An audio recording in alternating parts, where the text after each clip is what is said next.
मंच पर विराजमान हमारे माननीय प्रदेश अध्यक्ष श्रीमान दीपक प्रकाश जी उपस्थित हैं। हमारे प्रदेश के प्रवक्ता श्री प्रतुल सादेव जी, आप सबका स्वागत अभिनंदन। और मैं सीधे आज की प्रेस की वार्ता के लिए माननीय श्री बाबूलाल मरांडी जी से आग्रह करता हूं कि वे अपनी बात रखें।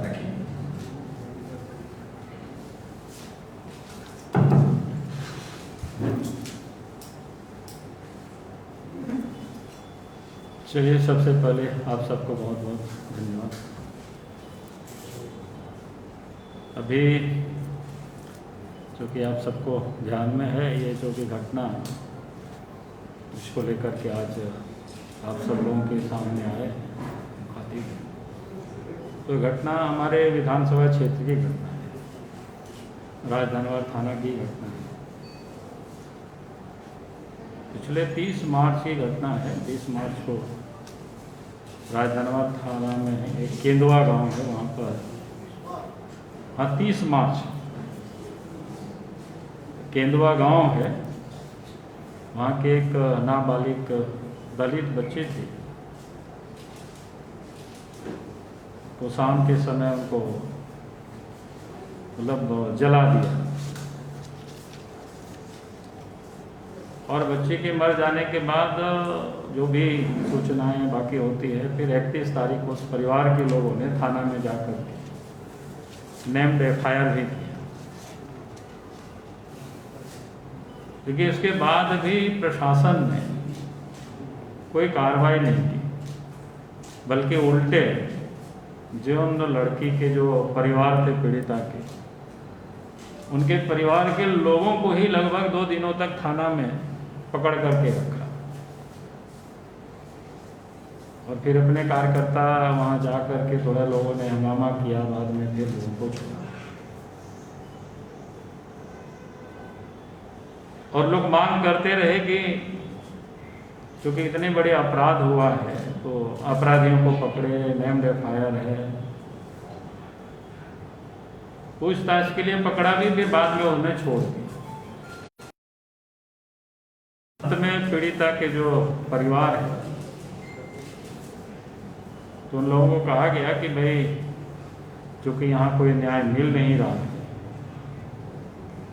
तब खुद वहाँ से वो हाई कोर्ट आकर के मामला को दायर किए, ताकि इस मामला पर राज्य सरकार संज्ञान ले, प्रशासन संज्ञान ले। और फिर आप सब लोगों ने भी आज अखबार में देखा कि कल किस प्रकार से कोर्ट ने उस पर कल की टिप्पणी की है, वो किसी से छुपा हुआ है। तो ये राज्य में किस प्रकार से पुलिस प्रशासन काम कर रही है, सरकार कैसे काम कर रही है, वो इसकी एक जीता जागता सबूत है। हम सब लोग तो पहले से ही कहते हैं कि भाई इस राज्य में जब से प्रदेश में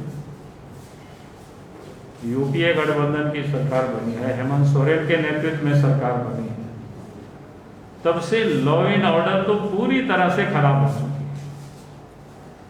चोरी डकैती,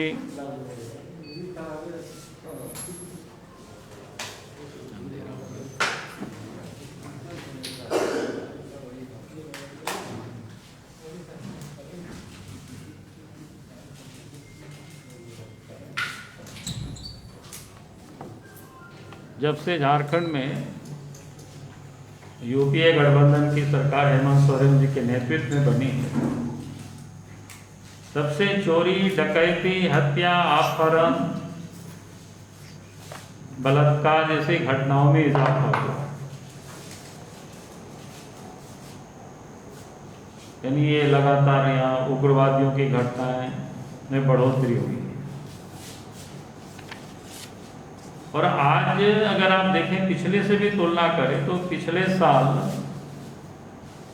जब 2019 में यहाँ रघुवर दास जी के नेतृत्व में सरकार बनी थी उस समय, तो 19 में जो घटनाएं घटी थी और 20 में ही 9 महीनों में ही उस रिकॉर्ड को तोड़ दिया, नहीं आगे बढ़ा, उसे घटा नहीं। जबकि इस बीच मार्च के आखिरी से लेकर के अभी लॉकडाउन ही लंबे समय तक रहा। तो लॉकडाउन जहाँ सब कुछ आवागमन बिल्कुल बंद था, वहाँ तो क्राइम में कंट्रोल होना चाहिए था, कम घटनाएं होनी चाहिए थी। लेकिन घटना का चार्ट अभी आप सब लोगों को उपलब्ध भी करा दी जाएगी, तो आप देखेंगे कि घटनाओं में इजाफा ही हुआ है, बढ़ोतरी हुआ है। तो लगता है कि राज्य में बिल्कुल लॉलेस जिसको कहते हैं गवर्नमेंट चल रही है, और गवर्नमेंट को इसकी कोई चिंता नहीं है कि आम लोगों के जीवन कैसे सुरक्षित हो। इसके बारे में सरकार को बिल्कुल ही चिंता नहीं है। लगता है कि सरकार बिल्कुल मस्त है, लूटने में मस्त है, ट्रांसफर पोस्टिंग करने में मस्त है।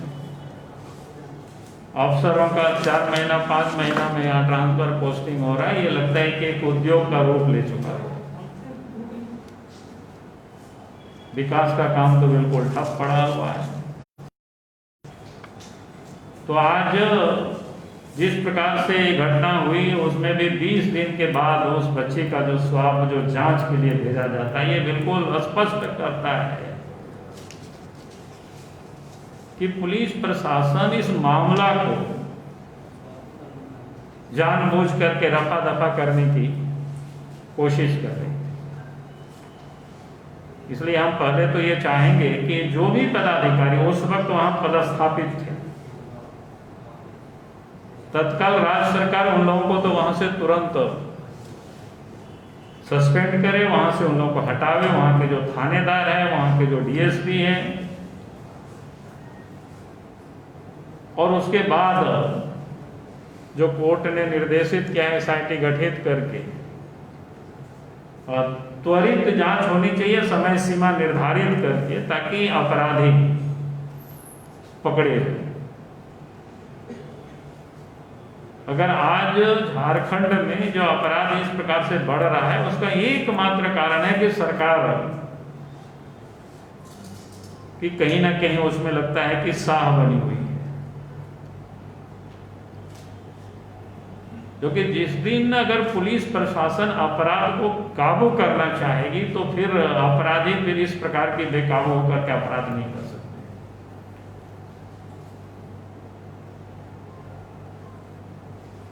तो इसलिए आज मैंने एक तो कहा कि मैं उस समय वहाँ जो भी पुलिस पदाधिकारी पदस्थापित थे, उन लोगों को तुरंत सस्पेंड करना चाहिए, वहाँ से हटानी चाहिए। क्योंकि उन लोगों के रहते फिर एसआईटी की जांच सही ढंग से हो नहीं सकती। वो लोग फिर उस पर दबाव डालने की कोशिश करेंगे।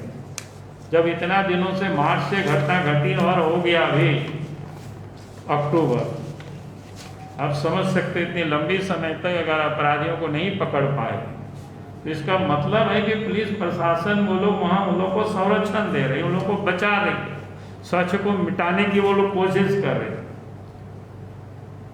इसलिए हम चाहेंगे कि राज्य सरकार से कि पहले तो वहाँ जो पदस्थापित पदाधिकारी, जो महत्वपूर्ण पदों पर जो लोग इस केस को समाप्त करने की कोशिश करे, पहले तो उन लोगों को वहाँ से निलंबित करे, हटावे, और उसके बाद एसआईटी गठित करके मामले को जांच हो और समय सीमा निर्धारित करके, और ताकि अपराधियों को कठोर से कठोर सजा मिल सके।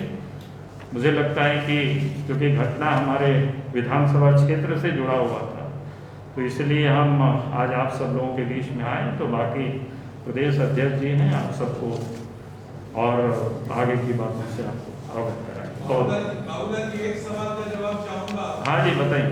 स्पीकर कोर्ट वाले मामले पर आप अपना दृष्टिकोण बताइए। किसमें? स्पीकर कोर्ट का मसला इसके बाद अरे वो मामला कि हम लोगों ने दे चुका है, उस पर बाद में हम लोग बताएंगे, प्रदेश अध्यक्ष जी बता देंगे उसको, ठीक है। सम्मानित मीडिया के,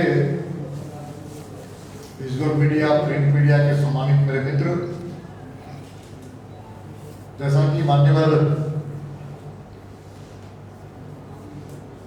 इस प्रदेश के प्रथम मुख्यमंत्री, भारतीय जनता पार्टी के वरिष्ठ नेता, बीजेपी के विधायक दल के नेता, मैं आप सब लोगों को बहुत ही गंभीरता से इस विषय को आपके सामने रखने का काम किया। 15 साल की बच्ची, मात्र 15 साल की बच्ची, कि ये घटना को भारतीय जनता पार्टी ने बहुत ही गंभीरता से लिया है और इसलिए हमने आग्रह और निवेदन किया था कि बाबूलाल जी विधायक दल के नेता हैं, पार्टी इसको गंभीरता से ले रही है, आप आकर के आपके विधानसभा का मामला है और आप इस विषय को थोड़ा और अच्छे ढंग से बता सकते हैं, इसलिए मैंने आग्रह और निवेदन किया था। बाबूलाल जी आकर सब आप सबके सामने विषय रखते। जहाँ तक भारतीय जनता पार्टी प्रदेश इकाई का सवाल है, प्रदेश के संगठन का सवाल है, एक सशक्त, एक जागरूक विपक्षी दल की भूमिका अदा करते हुए लगातार हम राज्य सरकार को इस बात की आगाह करते आए हैं कि इस राज्य में, आपके शासन में, आपकी शासन व्यवस्था में, इस राज्य की कानून व्यवस्था में चले।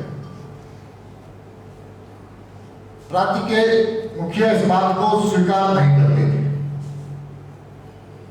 लेकिन आंकड़े सच बोलते हैं और आंकड़े कोई भारतीय जनता पार्टी के नहीं बल्कि इन्हीं के पुलिस विभाग का जो रिकॉर्ड है, उस आधार पर भारतीय जनता पार्टी इस सरकार से बात कर रही है, उनको आगाह कर रही है, उनको सचेत कर रही है और जनता के बीच में जाकर के इनके चेहरे को नकाब उतारने का काम भारतीय जनता पार्टी कर रही है।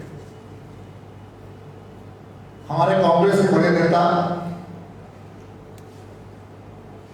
लगातार उत्तर प्रदेश की घटना को लेकर लगातार राजनीति रोटियां सेक रही है,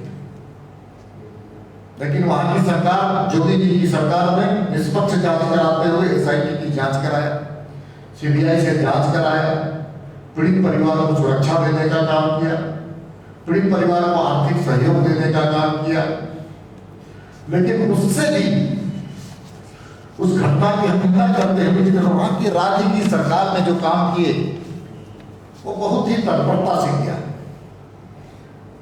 लेकिन जिस प्रकार से हाई कोर्ट का कल निर्णय आया और हाई कोर्ट के निर्णय में जिस प्रकार से राज्य सरकार के प्रति टिप्पणी की गई है और कहा गया कि Hathras is not only the state of Uttar Pradesh but also is in the state of Jharkhand. इतना ही नहीं कहा, a 15 years old girl has been ritually murdered by burning। और उसके बाद इन्वेस्टिगेशन और SP को, वहां के SP को बुलाया गया वीडियो कॉन्फ्रेंसिंग के माध्यम से और जो इन्वेस्टिगेशन का जो स्थिति देखा गया उससे साफ जाहिर होता है कि राज्य की सरकार, प्रशासनिक व्यवस्था निष्फल है। मैं आग्रह करूंगा, निवेदन भी करूंगा कि आप सब लोग इस हाई कोर्ट के आदेश को जरूर पढ़ने का काम कीजिए। इससे स्पष्ट होता है कि राज्य सरकार की कार्यशैली, राज्य सरकार की कार्यप्रणाली और राज्य सरकार की नीयत स्पष्ट है और इसलिए जो लोग फोटो खिंचाने के लिए हाथरस पर राजनीति रोटी फेंकना चाहते थे वो सार्वजनिक रूप से इस राज्य की घटना के लिए जिम्मेदार माने जाएंगे। इसलिए जनता के समक्ष उनको माफी मांगना चाहिए क्योंकि सत्ता और शासन उनके हाथ में। दूसरी बात, भारतीय जनता पार्टी इस मुद्दे को लेकर के गंभीर है और हम राज्य सरकार से मांग करते हैं कि SIT की जांच है कि हो। बाबूलाल जी ने इस विषय को स्पष्ट रूप से कहा है। साथ ही साथ उस परिवार में जो परिवार के लोग हैं उनको सरकारी नौकरी दी जाए, साथ ही साथ उस परिवार को सुरक्षा प्रदान की जाए क्योंकि ये घटना हाई प्रोफाइल हो गई है और उनकी सुरक्षा का भी हम सब लोगों को ख्याल रखना चाहिए। और राज्य की सरकार से हम मांग करते हैं कि झारखंड में जिस प्रकार से जनवरी से लेकर जुलाई तक लगभग 1035 महिलाओं के साथ, मेरी बहनों के साथ, जो झारखंड की बहनें हैं उनके साथ दुष्कर्म हुए हैं, उसके लिए उनको सार्वजनिक माफी मांगना चाहिए। और भविष्य में इस प्रकार की घटना न घटे, इसके लिए उनको प्रयास किए जाने चाहिए। इसलिए जिस प्रकार से आतंकवादियों की घटना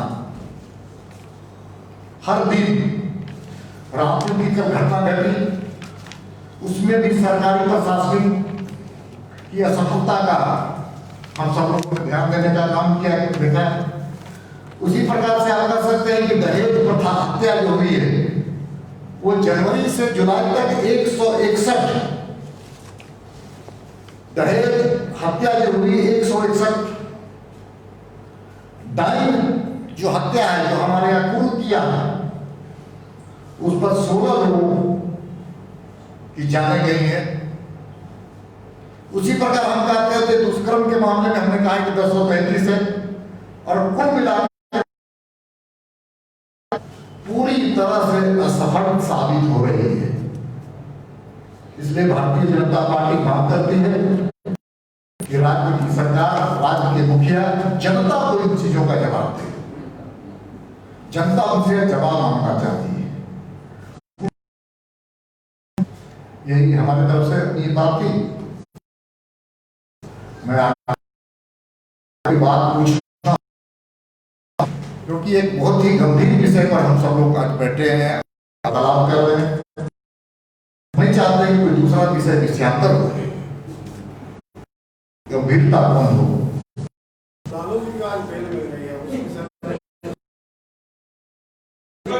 अलग से, लेकिन आज हम सब बहुत ही गंभीर, हम चाहते हैं कि आपके माध्यम से समाज में जिस प्रकार से राज्य की उसकी करतूत भी सामने आए। दीपक जी, क्या भारतीय जनता पार्टी इस मुद्दे को लेकर अपनी कोई जांच कमेटी बना रही है पार्टी का? देखिए, ये मामला मार्च की घटना की कमेटी, जिला की कमेटी के माध्यम से लगातार हम सब मिलकर के प्रयास कर रहे थे कि वहां पर, जैसा बाबूलाल जी ने कहा कि वहां के स्थानीय कमेटी के लोगों ने थाने में, लेकिन सुनी हुई सरकार, हम